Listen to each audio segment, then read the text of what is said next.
I've got something to talk about. Let's talk, Joe. Let's talk. All right. Tell me, what do you want to talk about? I want to talk about this ZF and what the ZF actually means in today's market, the timing of it, all of that stuff. Before we get into that, g'day everybody. How you going today? It is so good to see you. I do hope you are super well.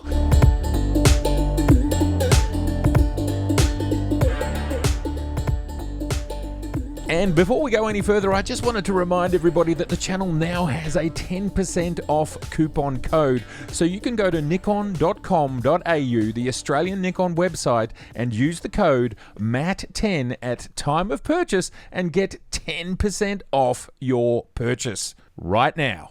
Epic.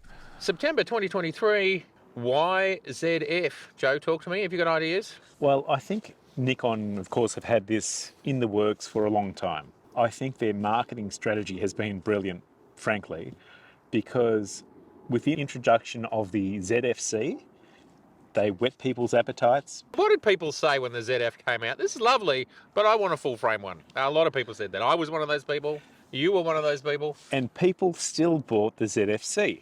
So it was a product that was always going to come out. So they knew how to get the most out of the ZF through their camera release. Why today, though? Why today? Yeah, here we are, Z8, Z9, XP, 7.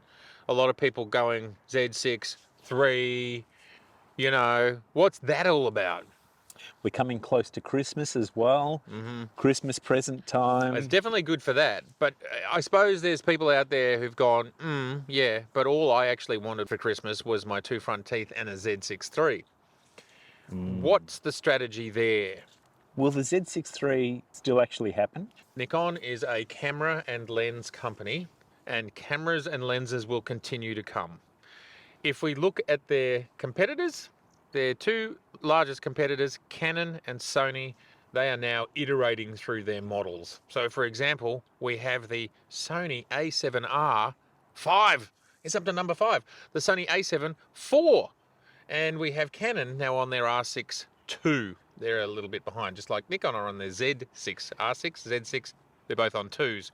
Based on the industry, based on the fact that companies want to continue to make money, because ultimately that's what they do. They're profit-making organisations.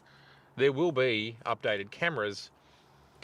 And look, the Z6 platform is a well-loved platform. Yeah, logic just suggests, sure, absolutely. Something will probably come. Like there's no other number for them to go anywhere. Z7 is taken. Z8 and 9 are taken, and Z5 is taken. So if you're going to extend that mid-tier professional camera, which the ZF is, but it's retro styled. So if you want to continue that is literally the only number that they have to work with. Yeah. If you want to stay in that sort of mid-tier and mid-resolution, with the Z7 clearly being your kind of slower moving high-res camera. And if there is ever a Z7 III, that's exactly what it'll be. It'll be a slower moving high-res camera. Will it get the 61 megapixels that's in a Sony A7C or A7R5? These are tough numbers to remember.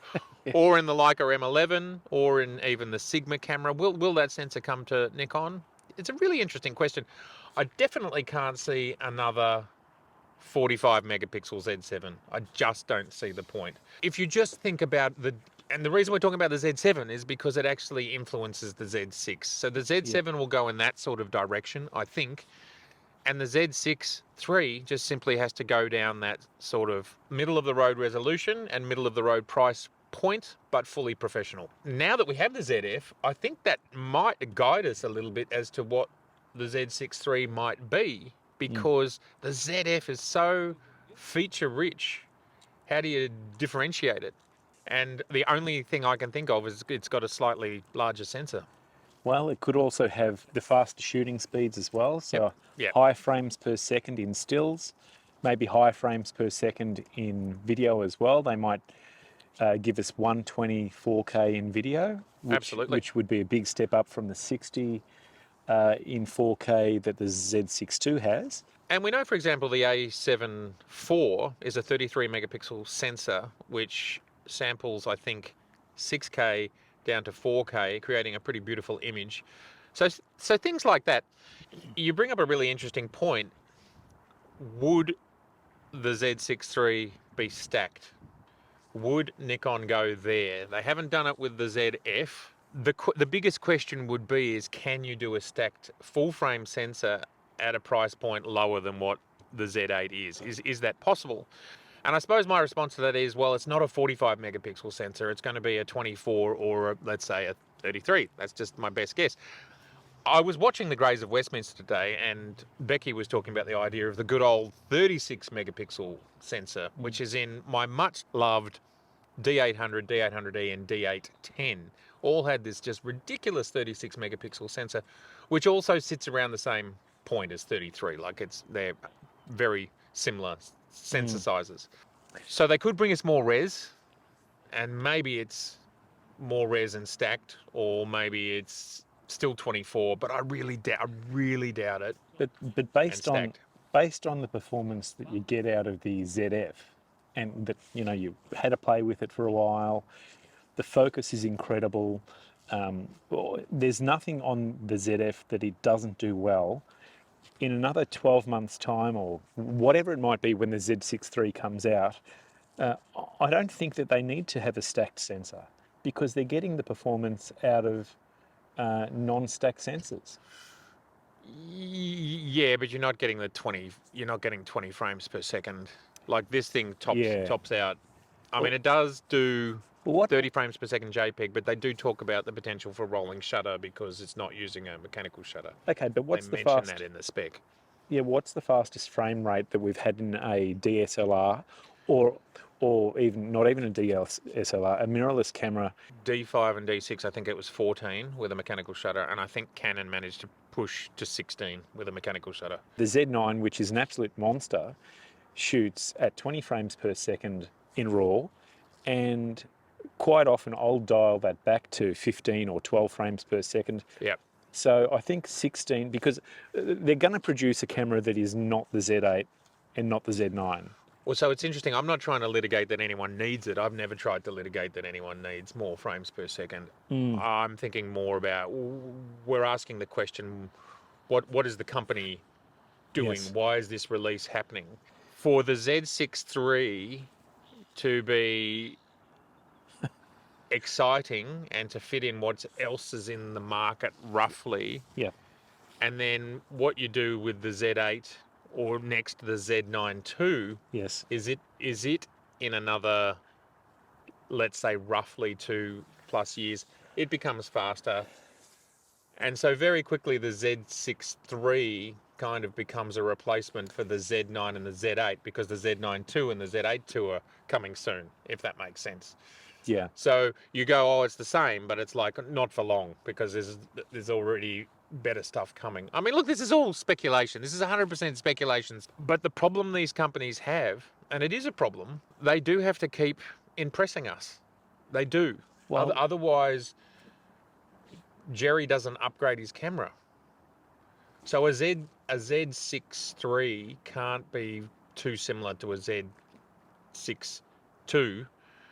And even with or without the XP7, if it's just basically running like the Z6 II runs at 11 or 14 frames a second as it stands. It's a pretty fast camera. Yeah.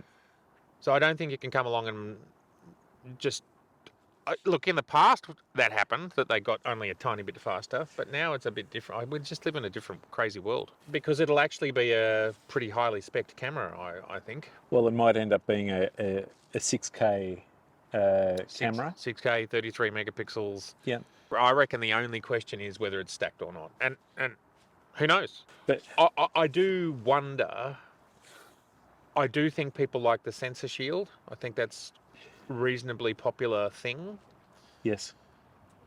But that can be implemented across cameras, stacked or non-stacked, just through some clever engineering behind the mount. You're saying have a sensor shield and a shutter? Yeah. I don't think they do that. I think, as I said before, what makes me excited about the future camera releases of the professional bodies, even the low-end professional bodies, is the fact that the base level ZF is at such a high performance level at such a low price. $2,000 US, for a camera that does what it does is really remarkable. And that's what I'm kind of saying. How do you make anyone buy a Z6 III unless you make it better? That's what I'm saying. Yep. Maybe the thought process is the ZF is retro looking, the ergonomics are slightly different. You know, there's people that just want the Z6 II experience, it's definitely a different experience. Yeah. And they're going to mostly lean into that. I'd be really surprised though if at least we don't get a resolution bump, stacked or not. Like I'm not advocating for either. I think what's happened for me though is using stacked mechanical shutterless, I've come to appreciate the advantages that brings.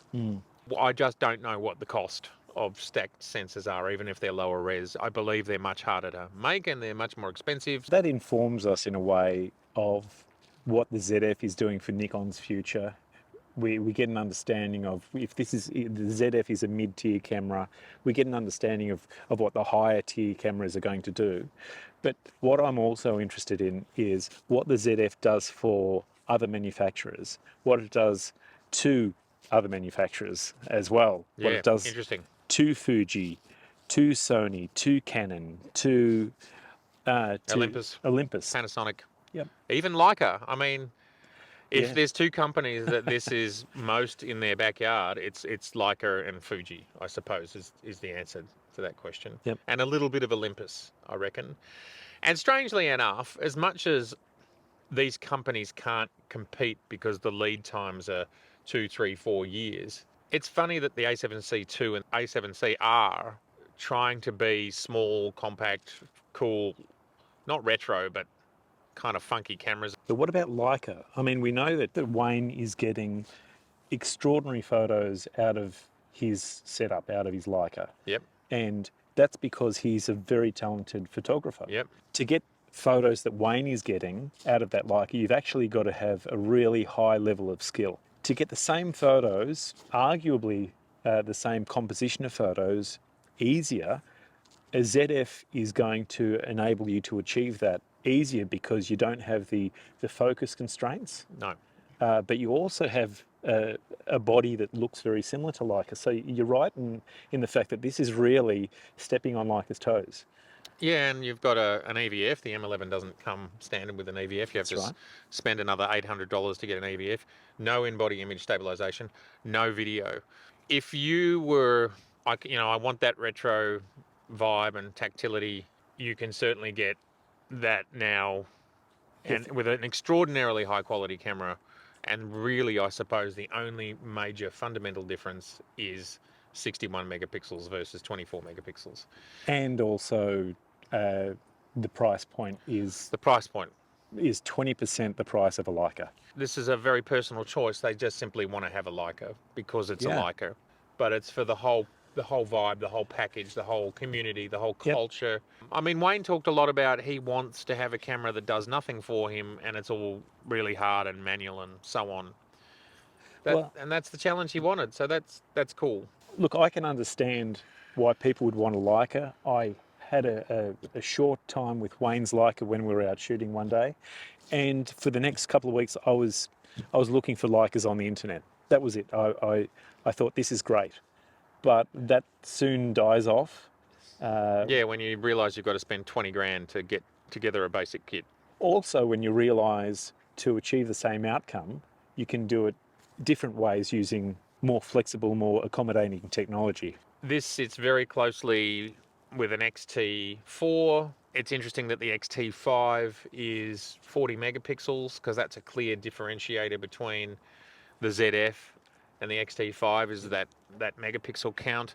What is not super clear with the XT5 is how well it goes with diffraction because it's such a small sensor. Then, the ZF mitigates it a little bit in some circumstances with pixel shift, which obviously only works in a small percentage of situations, but a lot of the sorts of shots that you want to be super high megapixels are landscapes, are cityscapes. They're not exactly portraits. You just don't need 40 megapixels really for a portrait in 95% of circumstances, maybe more. But what I find interesting is that there's a lot of Nikon shooters that have a Z9 and they say, well, for my camera that I just bring out onto the street, they do have a Fuji. So there's a lot of people that are in both camps. lens-wise and ecosystem-wise, that perhaps this could potentially hurt Fuji's sales for that type of shooter. If you were exactly that person and you've got a growing collection of Z lenses and you've got a growing collection of Fuji lenses, and you can't really cross-pollinate them because the APS-C Fuji lenses aren't that useful, let's say, on your full-frame Z9, and you can't put your Z lenses on your Fuji, it's certainly an amazing rationalization to just go, well, I'm getting the same look, the same feel, the same dials, and there is some small differences in lens sizes. But as you and I talked about today, there is starting to be some pretty small Z lenses coming out, not only from Nikon, but from other manufacturers. And the lens conversation, if you're really careful with your lens choices, like if you're traveling and you want to take a particular kit of lenses, they don't have to be huge. Of course, you can take big lenses if you choose big lenses, but you can also take quite a lot of small lenses. Yeah, very, very clever of Nikon to have the 40mm as the kit lens that's released with the ZF. That's a superb little lens. And of course, we've had the 26 pancake, which is a centimetre thick. A lens cap lens. It's it's absolutely tiny lens, and I suspect it's no coincidence that came out about 5 months before this. That would make the ZF and 26mm a pretty tiny package. I own the Fuji XH2S, and it would be a pretty similar size in overall volume to the ZF. I think it's a really interesting camera because, just to kind of wrap it up, not only does it satiate, I suspect, some people who were waiting for a Z6 III. I think I've seen it in my comments already that's happening, but it also has a potential market with some Fuji users, maybe crossover users, maybe Fuji users who have always perhaps wanted to give full frame a go, 35mm a go, and they just haven't, and they love the retro experience. I think you're right. It's a pretty savvy move. And then they've got all the ZFC users who were excited but really wanted full frame. And then another, as I was talking to you today, another subset of users, DSLR users, Nikon DSLR users, and Nikon SLR users who were actually writing in my comments, this might be finally my move to mirrorless or to digital. This is resonating with some people so much that it's bringing people who are still working with these older cameras. Yep.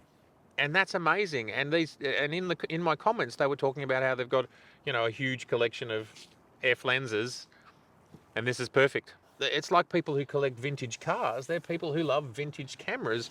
And here is a 35mm vintage camera. And it's the only vintage camera on the market besides Leica that's full frame.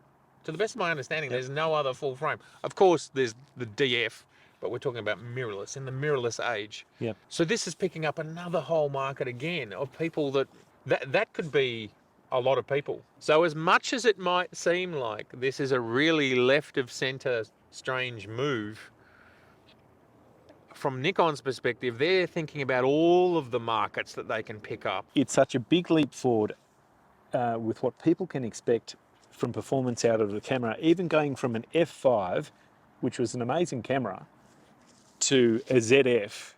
They're worlds apart. It's another planet. Yep. It's another planet. So there you have it.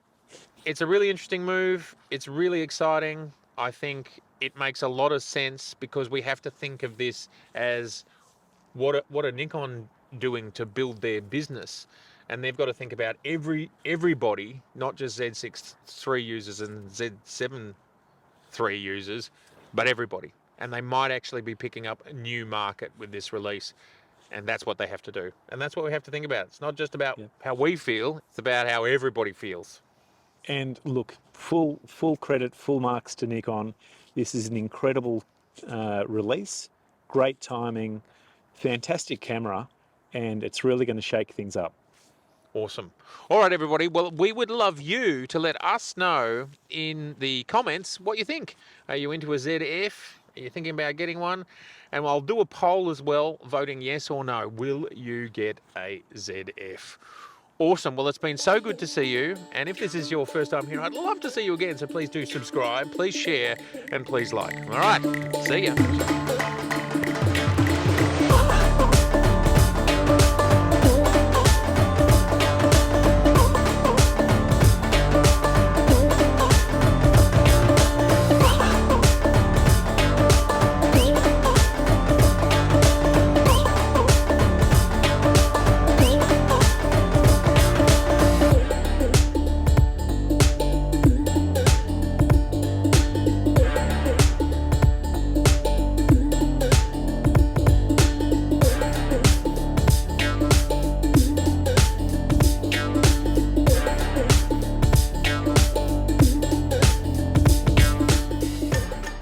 G'day everybody, how you going today? It is so good to see you. I do hope you are super super well. ZF, here it is. It is September